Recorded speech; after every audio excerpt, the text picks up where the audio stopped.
Elias Vern woke with a start. The first thing he noticed was the unusual softness beneath him, unlike any bed he had ever known on Earth.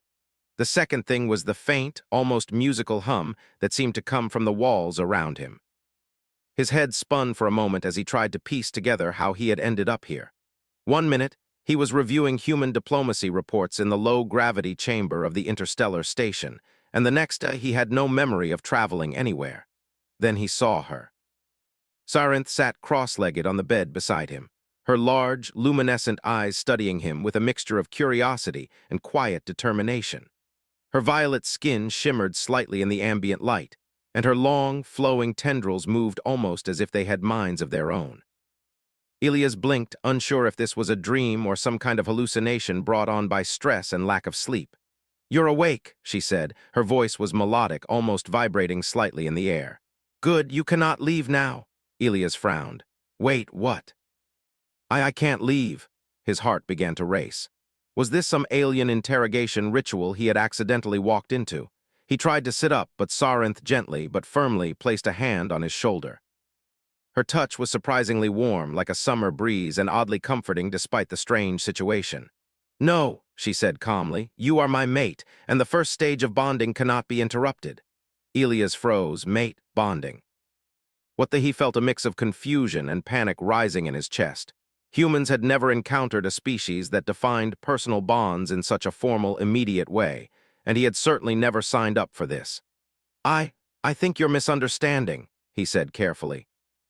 I'm a human diplomat. This isn't how we..." Sarinth tilted her head.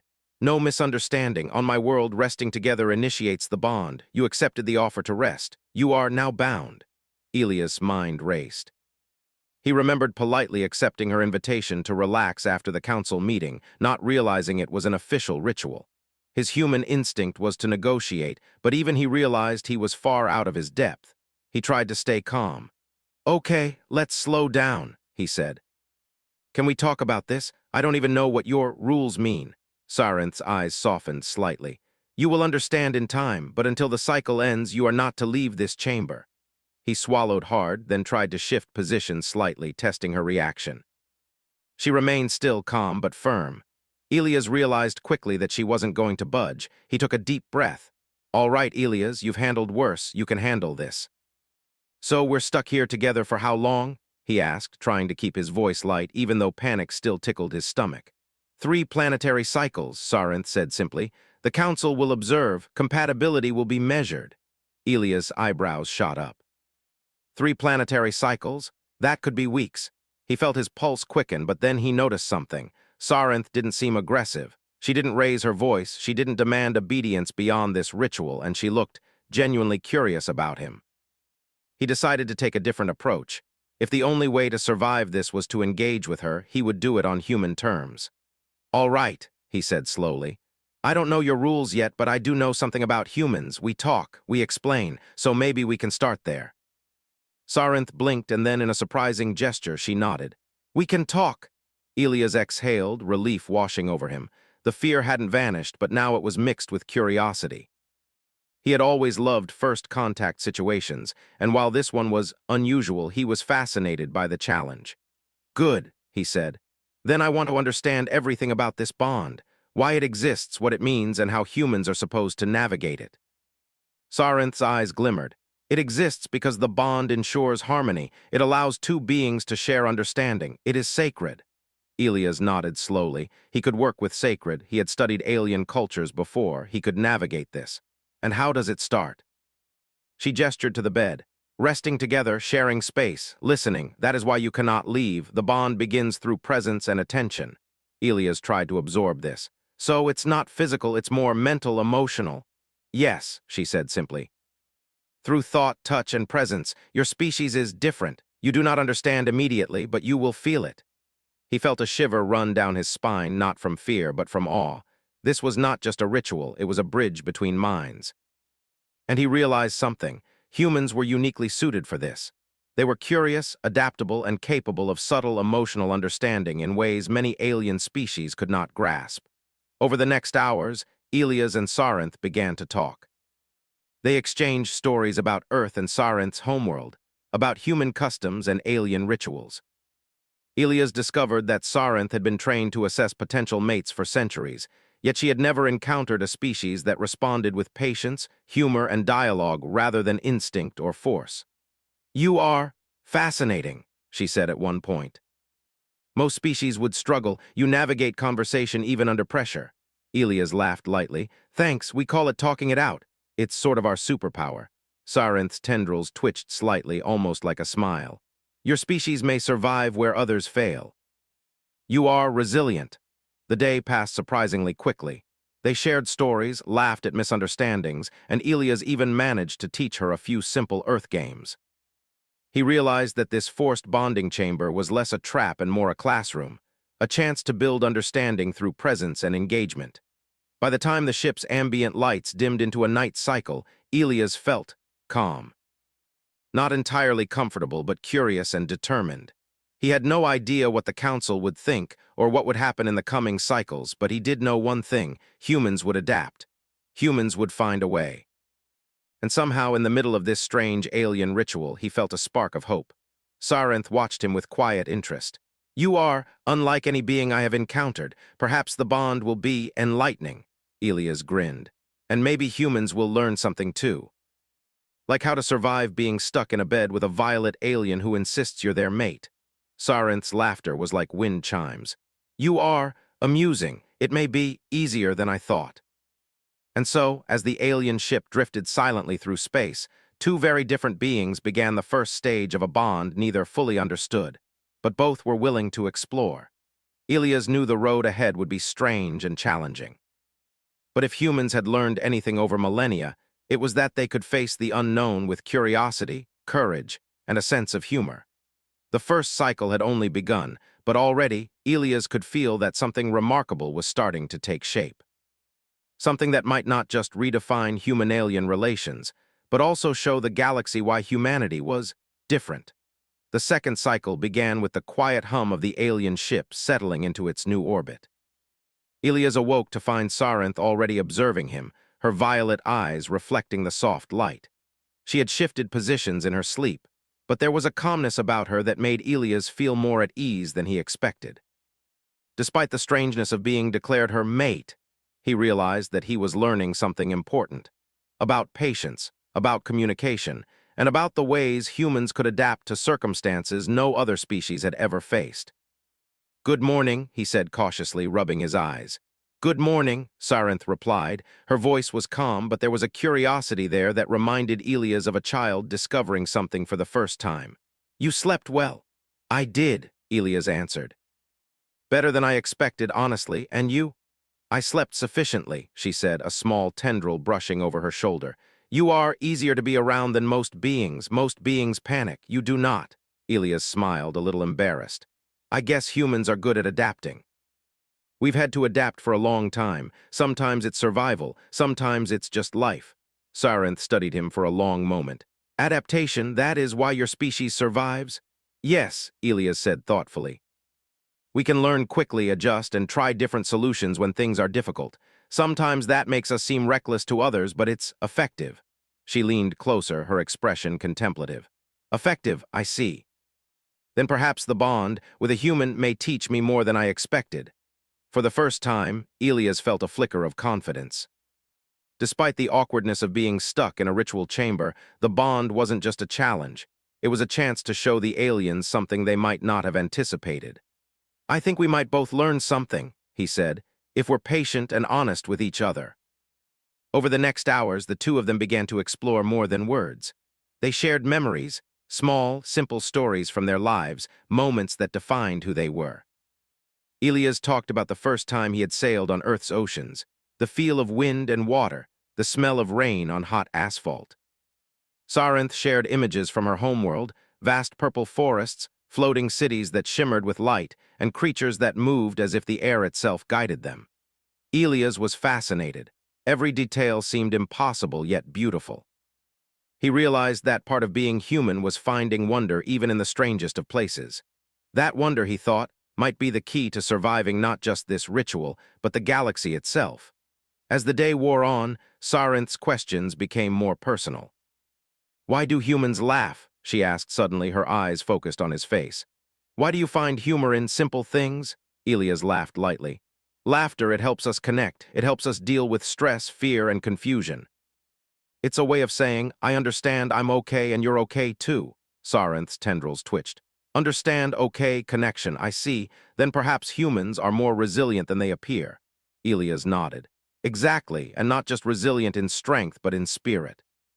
We can survive because we keep moving forward, no matter how strange things get.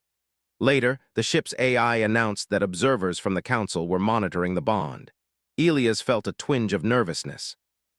Being watched could have been intimidating, but he reminded himself that he was prepared. He had learned from humans history that observation was often a test, and humans were trained, through conflict, diplomacy, and curiosity, to navigate tests with ingenuity. Sarinth seemed aware of the AI's attention. They watch, she said quietly. Do you feel fear? Elias shook his head.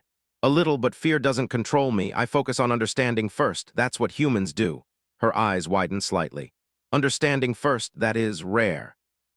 The next few days passed with remarkable calm. They played simple Earth games using gestures and shared stories of heroism, kindness, and clever problem-solving. Elias realized that Sarinth's species had expected humans to fail under the pressure of confinement, but he was proving something simple yet profound. Humans could thrive in unusual situations without aggression or panic. One evening, as the ambient light shifted to a warm, golden hue, Sarinth asked, "Why do humans insist on exploring when it is dangerous?" Elias thought for a moment. Because we want to understand. Fear isn't enough to stop us. If we see something we don't understand, we try to learn it. It's who we are. She considered this. Then you are not reckless, you are persistent. Yes, Elias said, persistent, curious, and willing to change if needed. Those are human strengths. For the first time, Sarinth leaned back and relaxed. The distance between them felt smaller, the atmosphere less tense. She had been trained to observe, assess, and judge potential mates, but Elias was teaching her something unexpected. Humans did not rely on instinct alone. They used thought, empathy, humor, and creativity to survive and thrive. The bond ritual progressed, not through magic or force, but through presence and conversation. Elias discovered that being patient, kind, and communicative could achieve what no alien ritual or law could enforce. Sarinth seemed to realize that the bond wasn't a trap. It was an opportunity for mutual learning. By the midpoint of the cycle, council observers noted the unusual development.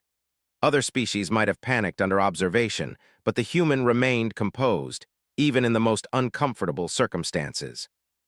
His ability to calmly navigate the bond, to speak with honesty and humor, fascinated Sarinth and confounded the council.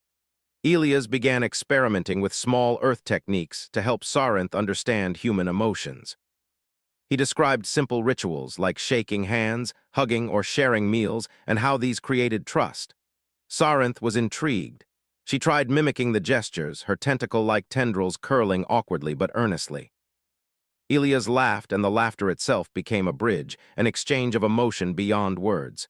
This sharing is unusual, Sarinth admitted.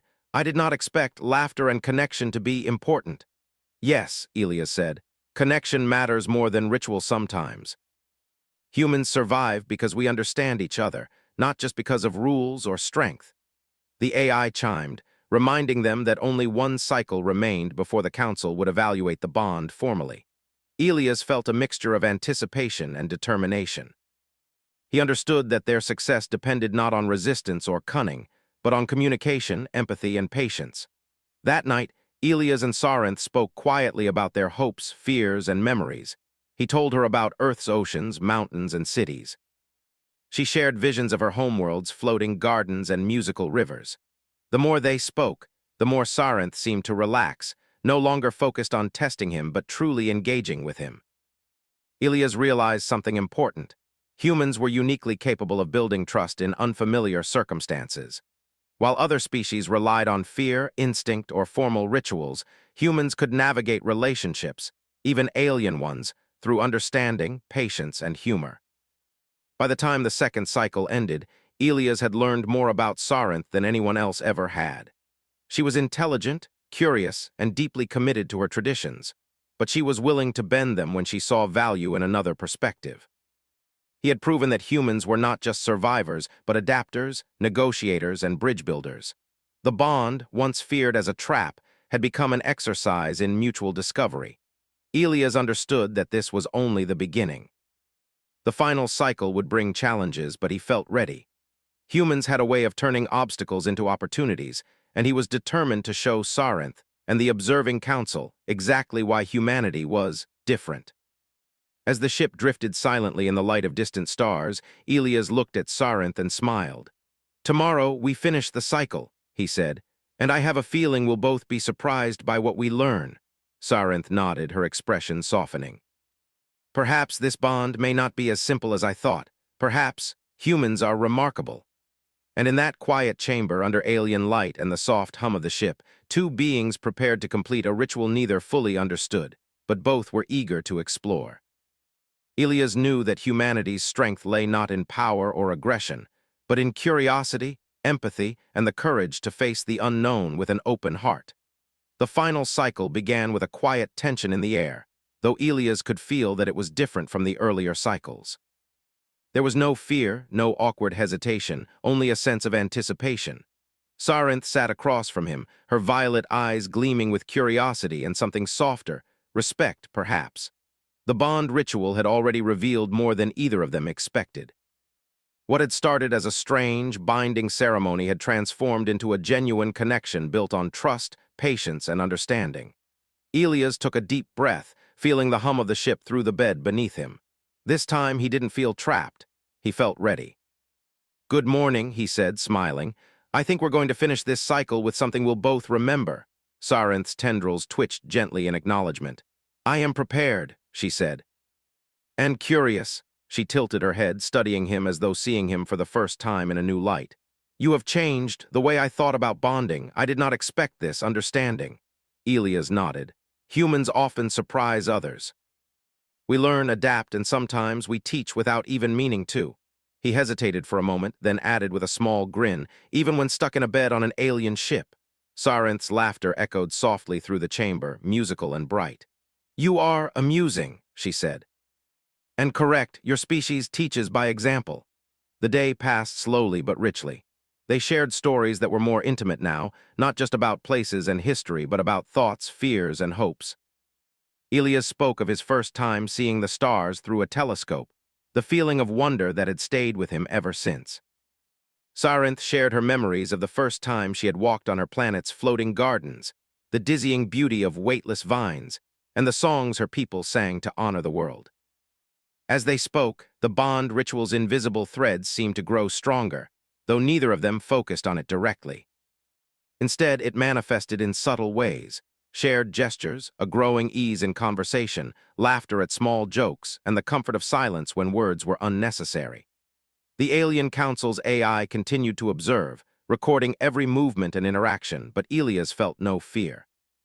He knew that humans excelled in these moments. Trust, empathy, and emotional intelligence were abilities many species lacked. He was proving that humans were capable of navigating the unfamiliar with grace.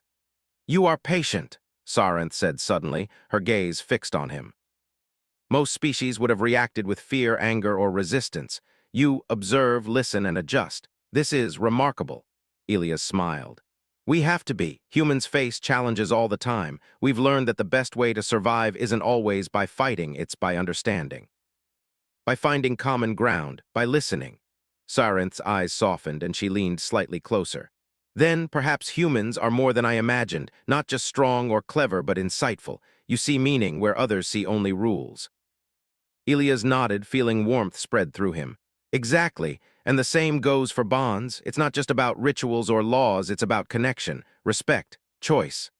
The hours stretched into the final evening of the cycle. The ambient lights shifted to a deep, soft blue, casting gentle shadows across the chamber. Elias and Sarinth had stopped counting the hours. They were no longer measuring time. Instead, they were observing each other, learning, and simply being present. Elias realized that humans often excelled in situations where patience and attention were needed, and this ritual had become the perfect example. As they sat quietly, Sarinth reached out with a tendril, brushing lightly against his hand. The touch was gentle, deliberate, and filled with unspoken meaning. Elias did not pull away. Instead, he mirrored the gesture, allowing a connection to form without words. It was subtle, but he could feel the ritual completing itself, not through force, but through understanding. "You have taught me," Sarinth whispered, "not only about your species, but about perspective, about patience, about choice." Elias smiled.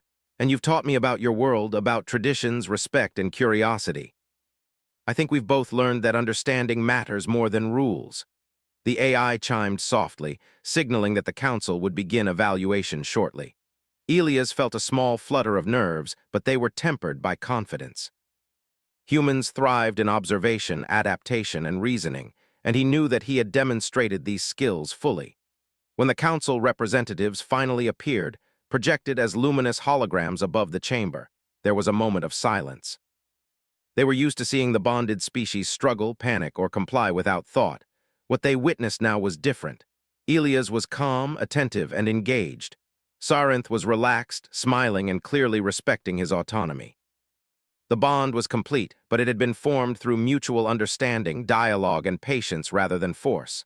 The lead council member's projection shimmered with interest. "Elias Verne," it said, "you have completed the ritual. And unusually, the results are exceptional. Your behavior demonstrates qualities of diplomacy, patience, and empathy far beyond typical expectations for your species." Elias inclined his head respectfully. "Thank you. I've learned that understanding is always stronger than fear or aggression. That's what humans do best." Sarinth's eyes gleamed, and she reached out toward him, not as a captor, but as a partner. "The bond is recognized," she said. "Not because of ritual alone, but because you have chosen to engage, to learn, and to connect.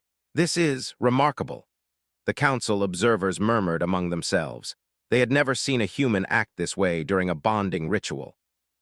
Elias' calm, patient approach had not only satisfied the ritual's requirements, but it had also impressed Sarinth and challenged the council's assumptions about humanity.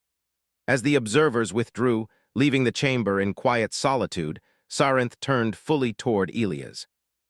"You are not like the others. You have taught me about your species' potential, about what humans can accomplish." Elias laughed softly. "I think humans often surprise people, especially other species. We adapt, we learn, and sometimes we change the rules just by living." Sarinth tilted her head, studying him with a mixture of admiration and amusement. "Perhaps I was too rigid in my expectations. Perhaps humans are extraordinary." Elias smiled. "Extraordinary enough to make you reconsider centuries of tradition." She laughed, a sound like music drifting through the chamber. "Perhaps humans are clever. You have challenged me in ways I did not anticipate." That night, as the ship drifted silently through the stars, Elias and Sarinth spoke quietly, sharing dreams of the future. They imagined Earth and her homeworld connected, humans and Sarinth's people working together, learning from one another, and exploring the universe side by side. It was a vision of cooperation, curiosity, and trust, qualities humans had always relied upon to thrive in the unknown. Elias realized that this was the essence of humanity's power, the ability to engage, to empathize, and to communicate. Other species might rely on strength, speed, or rituals, but humans had mastered the art of understanding. That skill had won them trust, respect, and the ability to navigate situations that might have destroyed less adaptable beings. By the end of the final cycle, the bond was officially recognized. It was clear that this connection was not merely ceremonial. It was a genuine partnership built on respect and choice. Sarinth had come to value Elias not because he followed tradition, but because he demonstrated patience, curiosity, and the courage to act with kindness in a world full of unknowns. Elias felt a deep sense of satisfaction. He had survived the ritual, learned about a new species, and demonstrated the best of what humanity had to offer. More importantly, he had shown that humans could thrive in circumstances that no one expected them to handle.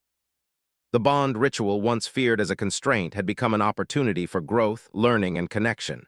Sarinth turned to him with a soft smile. "You may leave the bed now," she said gently, "but I hope you choose to stay even if it is your choice." Elias smiled back, understanding the significance. "I will stay," he said, "not because I have to, but because I want to, and because I know that together we can learn even more."